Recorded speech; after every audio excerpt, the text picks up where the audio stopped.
wabarakatuh. Perkenalkan, nama saya Sima Misra Soleha dari M91. Pada kali ini saya akan menjelaskan tentang apa itu nabzah. Langsung saja, ini dia videonya. Pertama-tama kita harus mengetahui dulu pengertian dari nabzah. Apa itu nabzah? Nabzah merupakan zat yang apabila masuk ke dalam tubuh dapat mempengaruhi tubuh, terutama susunan syaraf otak, sehingga bila mana disalahgunakan dapat menyebabkan gangguan fisik, jiwa, dan fungsi sosialnya karena terjadinya kebiasaan, ketergantungan, serta ketagihan terhadap nabzah. Baiklah, kita masuk ke jenis-jenis nabzah. Menurut Undang-Undang 22 tahun 1997, nabzah dibagi menjadi 3 golongan. Yang pertama yaitu narkotika. Narkotika merupakan suatu zat atau obat yang berasal dari tanaman maupun bukan dari tanaman, sintetis maupun semi-sintetis, yang menyebabkan penurunan dan perubahan kesadaran, mengurangi dan menyebabkan menghilangkan rasa nyeri, serta dapat menimbulkan ketergantungan secara fisik maupun psikologi. Narkotika dibagi menjadi 3 golongan.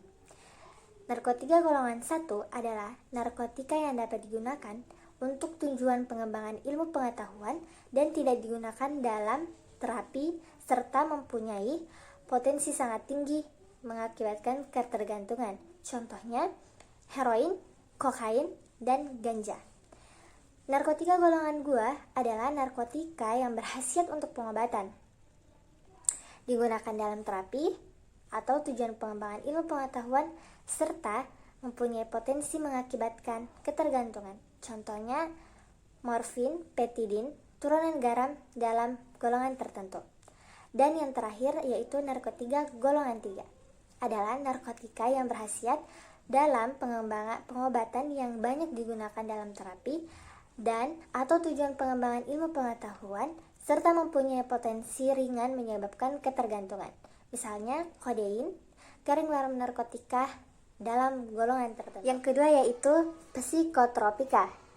Psikotropika, setiap bahan baik alami ataupun bukan narkotika yang berkhasiat psikoaktif, mempunyai pengaruh selektif pada susunan saraf pusat yang menyebabkan perubahan khas pada aktivitas mental dan perilaku. Psikotropika terbagi menjadi 4 golongan. Yang pertama yaitu psikotropika hanya digunakan untuk tujuan ilmu pengetahuan dan tidak digunakan dalam terapi. Yang termasuk golongan ini yaitu MDMA, ekstasi, LSD, dan ST. Psikotropika golongan kedua adalah psikotropika yang berkhasiat untuk pengobatan dan dapat digunakan dalam terapi. Contohnya amfetamin, fensiklidin, sekobarbital, metakualon, serta metilfenidat. Psikotropika golongan 3 adalah psikotropika yang berkhasiat untuk pengobatan dan banyak digunakan dalam terapi.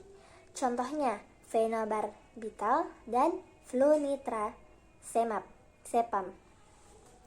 Dan yang terakhir yaitu psikotropika golongan 4 adalah psikotropika yang mempunyai khasiat pengobatan dan sangat luas digunakan dalam terapi. Contohnya diazepam, clobazam, clonazepam, chlordiazepam, serta nitrazepam. Dan yang ketiga yaitu zat adiktif. Zat adiktif merupakan inhalasi yang penggunaannya dapat menimbulkan ketergantungan. Misalnya lem, aseton, eter, primex, thinner, dan lain-lainnya. Dalam Kepres tahun 1997, minuman yang mengandung etanol yang diproses dari bahan hasil pertanian yang mengandung karbohidrat dengan cara fermentasi dan destilasi atau fermentasi tanpa destilasi, maupun yang diproses dengan mencampur konsentrat dengan etanol atau dengan cara pengenceran minuman mengandung etanol. Minuman alkohol dibagi menjadi 3 golongan sesuai dengan kadar alkoholnya, yaitu golongan A adalah minuman beralkohol dengan kadar etanol 1% hingga 5%, contohnya bir, green sun. Dan golongan B adalah minuman beralkohol dengan kadar etanol 5% hingga 20%, contohnya anggur kolesom.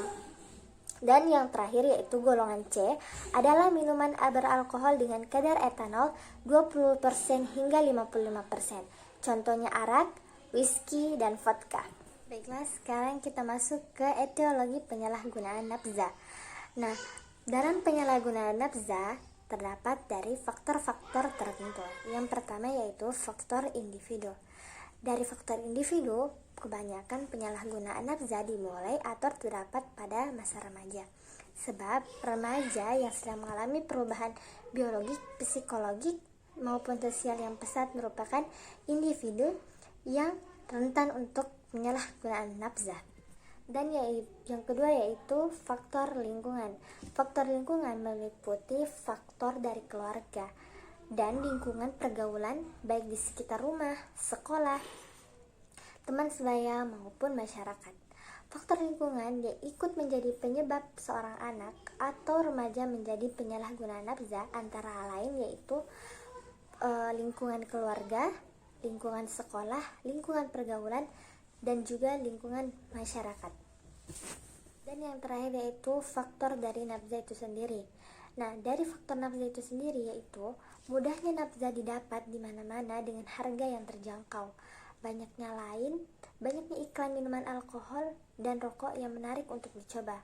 Dan yang terakhir itu khasiat farmakologi nafza yang menenangkan, menghilangkan nyeri, menidurkan, membuat euforia, fly, stone, high teller, dan lain-lain. Dan penjelasan terakhir yaitu bagaimana caranya untuk menghilangkan orang dari ketergantungan nafza, yaitu dengan cara terapi dan rehabilitasi. Nah, dari terapi dan rehabilitasi ada 3 cara. Yang pertama yaitu abstinensia atau menghentikan sama sekali penggunaan nafza. Yang kedua, pengurangan frekuensi dan keparahan relaps. Dan yang terakhir yaitu memperbaiki fungsi psikologi dan fungsi adaptasi sosial. Mungkin cukup sekian yang dapat saya jelaskan tentang nafza. Kurang lebihnya mohon dimaafkan. Wassalamualaikum warahmatullahi wabarakatuh.